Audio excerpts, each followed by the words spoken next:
tout le monde, je vous retrouve aujourd'hui pour le update lecture. Alors c'est tout nouveau sur la chaîne YouTube et ce sera régulier, je vous le promets. Je vous ferai un update lecture tous les lundis, du moins pendant ces grandes vacances, ça sera tous les lundis. C'est un peu comme un C'est lundi que lisez-vous. Justement, je mettrai cette vidéo dans mon article écrit du C'est lundi que lisez-vous. J'ai décidé de reprendre ce rendez-vous et de faire cette petite vidéo associée pour que vous puissiez avoir mes avis régulièrement sur les livres que je lis, parce que je pense que c'est mieux pour vous de connaître au fur et à mesure mes avis plutôt que d'avoir des avis que à la fin du mois. Finalement, c'est un peu trop tard. Et vu que je fais pas beaucoup de chroniques vidéo, je vais d'ailleurs en reprendre parce que j'ai envie de vous en faire quelques-unes, du coup vous n'avez pas vraiment d'avis très régulier et c'est assez dommage. Du coup j'ai décidé de vous faire des updates lecture. Donc aujourd'hui c'est le update du lundi 14 juillet 2014. J'espère que ça vous plaira. On commence tout de suite parce que j'ai une bonne dose de livres à vous présenter. Donc je vous présente mes lectures depuis lundi dernier, ma lecture actuelle et mes prochaines lectures. On commence tout de suite. Ma lecture du lundi de la semaine dernière, il s'agit du Visage des ombres de Iman Eitayo, publié dans ses propres éditions. C'est un livre fantasy qui va relater l'histoire de Aluna plus précisément, on va dire, parce qu'après ça parle de beaucoup de choses en même temps. Mais Aluna reste un personnage principal et c'est une fille qui, à cause du fait qu'elle soit jumelle avec une sœur évidemment, et elle a été cachée parce que dans ce monde les jumelles sont interdites. Du coup elle a été cachée toute sa vie et elle va finalement s'enfuir mais sans vraiment le vouloir et elle va se retrouver embarquée dans une aventure assez extraordinaire. Et donc tout ce livre, il y a de la magie, une sorte de magie justement qu'on découvre. C'est un monde très très bien fait. L'auteur a très très bien organisé toutes ses idées pour pas qu'on s'y perde trop. Il y a légèrement trop de personnages, c'est un des petits points négatifs qu'on pourrait donner à ce livre, ce qui fait que parfois on se perd parce qu'on ne sait absolument pas à qui on a affaire. Mais globalement j'ai beaucoup aimé cette histoire. J'ai vraiment hâte de savoir la suite. En fait, on va dire que l'auteur a tout fait pour qu'on veuille lire le second tome. Je pense que même les personnes qui n'aimeront pas ce roman voudront lire le second tome parce qu'on a trop envie de savoir. Il y a trop de secrets. On a beaucoup de secrets donc qui nous sont dévoilés finalement, mais on en a d'autres qui restent secrets trop longtemps et j'ai vraiment hâte de lire le second tome. Je vous conseille vraiment ce roman parce que voilà, je pense que l'auto-édition c'est très dur et Iman Eitayo mérite vraiment qu'on lise son roman. Elle a vraiment une très belle plume, la correction a été faite parfaitement bien, je n'ai relevé je crois aucune faute. C'est vraiment un roman que j'ai adoré et je vous le conseille beaucoup beaucoup beaucoup. Et en plus à 15 € je pense que c'est pas trop cher et elle est en train de rééditer le livre avec une couverture qui est encore plus jolie que celle-ci. Donc voilà, j'espère que ça vous donnera envie de le lire. En tout cas moi j'ai adoré et j'espère que vous l'adorerez aussi si vous le lisez. Le mardi de la semaine dernière, oui j'ai lu en fait un livre par jour à peu près, sauf sur la fin de la semaine. Il s'agit du livre Et puis après de Cathy Williams, publié aux éditions Milan dans la collection Macadam. Ce livre relate l'histoire de Paige, qui est une jeune fille qui va mourir dans son lycée et elle va se réveiller dans son lycée sous forme de fantôme. Oui, alors oui, comme vous pouvez le penser, c'est assez bizarre, mais en fait elle va se retrouver enfermée. Et on se dit, voilà, elle est un fantôme, elle est enfermée dans la zone où elle est décédée et elle est enfermée là pour toujours. C'est complètement horrible, elle est enfermée dans son lycée toute sa vie, même en mourant, donc c'est assez spécial. Et l'histoire s'arrête pas là, sinon ça serait bien sûr trop classique. Mais tout le monde va dire qu'elle s'est suicidée et elle, c'est un fantôme, un esprit on va dire. Donc personne ne la voit, personne ne l'entend et elle ne s'est pas suicidée, elle en est persuadée et du coup elle veut que la rumeur cesse de se promener partout dans le lycée et elle va tout faire pour cela et elle va d'ailleurs trouver une solution, mais je ne vous en parle pas parce qu'on la découvre au fur et à mesure dans l'histoire.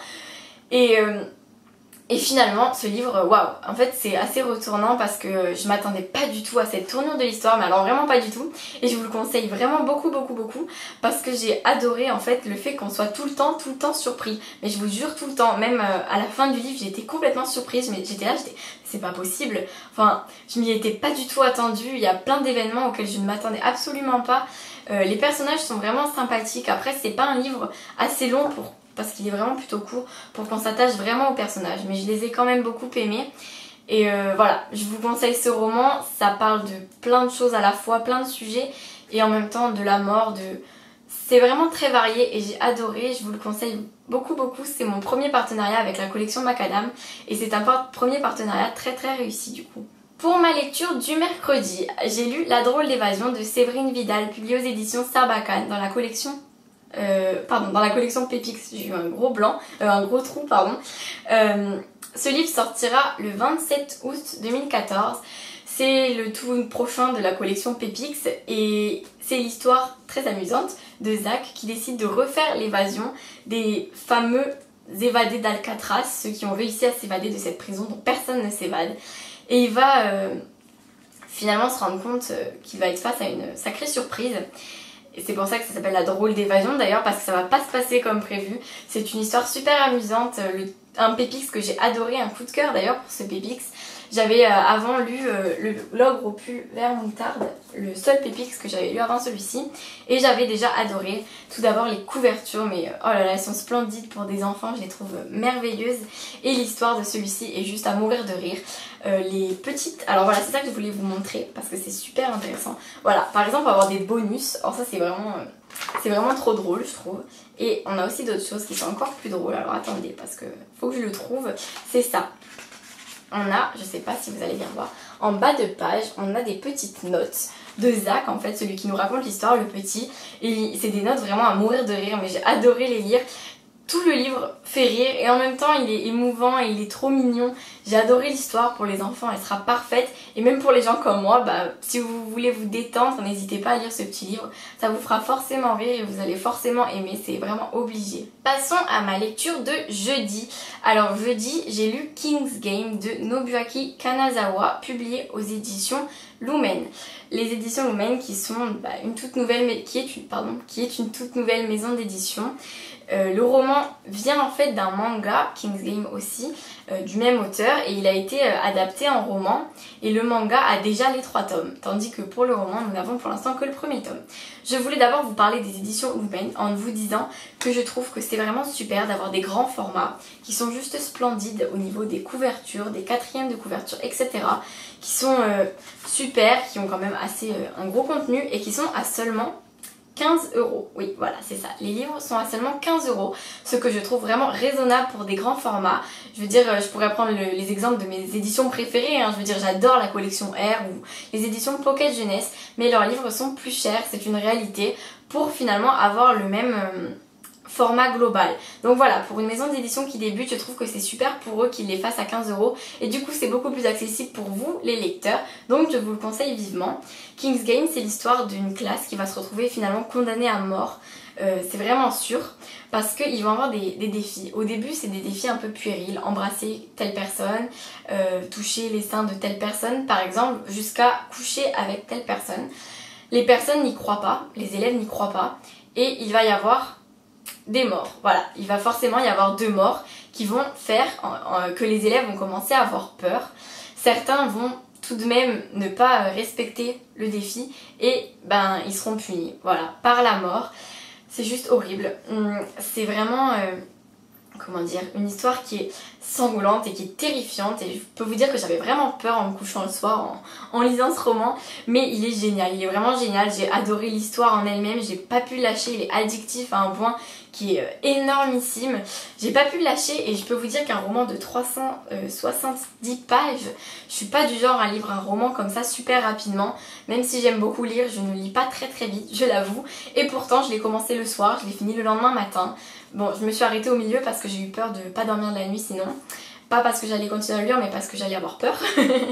Et du coup, je l'ai fini le lendemain matin et j'étais choquée et j'étais waouh, c'est une histoire qui est horrible et en même temps c'est trop bien. Je l'ai trouvée excellente et vraiment je vous la conseille vivement. Il y a certains points négatifs qui ont fait que ça n'a pas été une lecture au point excellent et au point coup de cœur, mais ça a été une très bonne lecture que je vous conseille vraiment beaucoup. C'est impossible que vous relâchiez ce livre en cours de lecture en fait. Donc voilà, quoi qu'il arrive, vous allez peut-être pas l'aimer, mais vous ne pourrez pas le lâcher quand même. Donc vous le terminerez quoi qu'il arrive. Et voici la dernière lecture que j'ai lue depuis lundi dernier, le 5e roman de la semaine. Il s'agit du livre Jeu dangereux, le tome 1, Le défi. Je vous en ai parlé hier. Il s'agit d'un livre de Emma Hart, publié aux éditions Hachette dans la collection Black Moon Romance. Ce roman, il va parler d'un défi que 2 jeunes adultes vont se lancer. Sachez que c'est une collection qui est destinée aux jeunes adultes, c'est-à-dire qu'il y a des avertissements derrière. pour vous dire qu'il y a des scènes de sexe explicites et donc je préviens les plus jeunes que voilà, il faut pas s'attendre à un roman qui soit clean niveau sexe, surtout pour celui-ci. Pour Jamais sans toi, j'ai trouvé ça clean, pour celui-ci ça reste un peu plus cru. Donc voilà, je vous le dis pour pas que des personnes soient choquées ou alors se trompent par rapport à ce qu'elles recherchaient.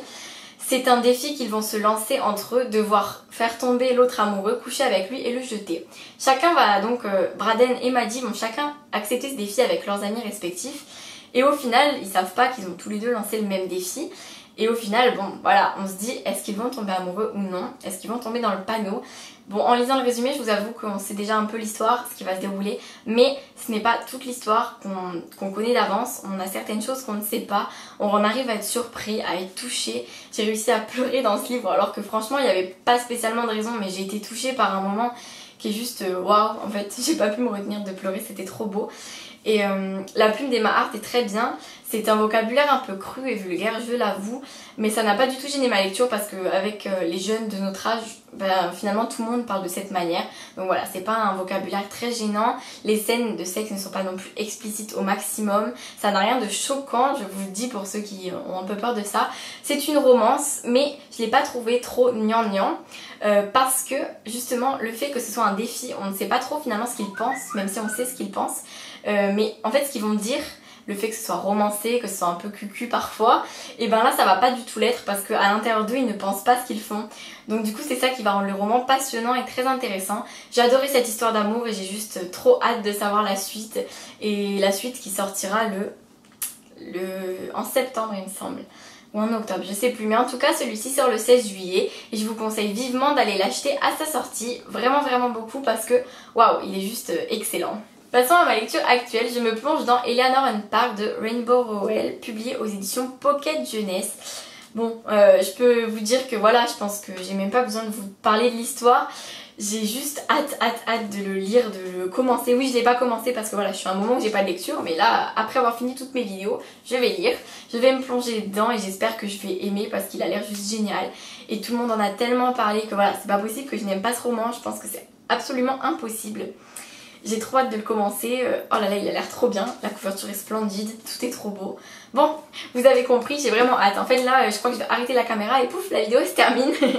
Non, je rigole, mais vraiment, j'ai trop hâte de le commencer et j'espère que je vais aimer autant que tous les gens qui l'ont lu et tous les gens qui l'ont adoré. Et mes 3 prochaines lectures, certainement celles que je lirai cette semaine, je l'espère. Il y a avant tout A comme association d'Eric Lhomme, publié aux éditions Gallimard Jeunesse et Rajou éditeur. Je le lis parce que j'ai une lecture commune avec Robsy Books qui donc j'ai une lecture commune avec lui et on doit poster la chronique mercredi, c'est-à-dire dans 2 jours. Donc du coup voilà, j'ai pas trop le choix, il faut que je le lise et je vais le lire. De toute façon j'ai vraiment envie de le lire. Du coup voilà, vous aurez ma chronique mercredi si tout se passe bien. Puis je lirai normalement ces 2 livres, Cool Sweet Hot Love de Erin McCann, publié aux éditions Nathan, et Parle-moi de Sarah Mlinowski, publié aux éditions Le Livre de Poche Jeunesse. 2 histoires assez filles bien sûr, mais pas que, des histoires un peu d'amour, etc., de jeunes, d'adolescents, etc. C'est des romans jeunesse de toute façon, ils ont l'air plutôt bien, c'est des services presse donc je n'ai pas le choix, je dois les lire. Et du coup voilà, ce seront mes prochaines lectures. Après ça, j'aurais bien avancé dans mes services presse et ce sera super cool. Voilà, ça y est, le update lecture est terminé. J'espère que ça vous a plu. Le petit bilan donc de ma semaine dernière et de ma prochaine semaine, c'est fini. J'espère que vous avez aimé cette vidéo et si jamais vous avez aimé ou non, n'hésitez pas à me le dire en commentaire pour que je sache si ça vous plaît ou pas, parce que si ça vous plaît pas, ça sert à rien que je continue. Mais bon, moi j'ai bien aimé vous faire ce petit bilan. J'espère que ça vous a plu, que ça vous a donné envie de lire certains livres. Et on se retrouve la semaine prochaine pour normalement vous parler des 3 prochaines lectures qui sont ici même. J'espère que je vais aimer ces livres et j'espère que du coup je prendrai plaisir à vous les présenter. Voilà, à la semaine prochaine, au revoir.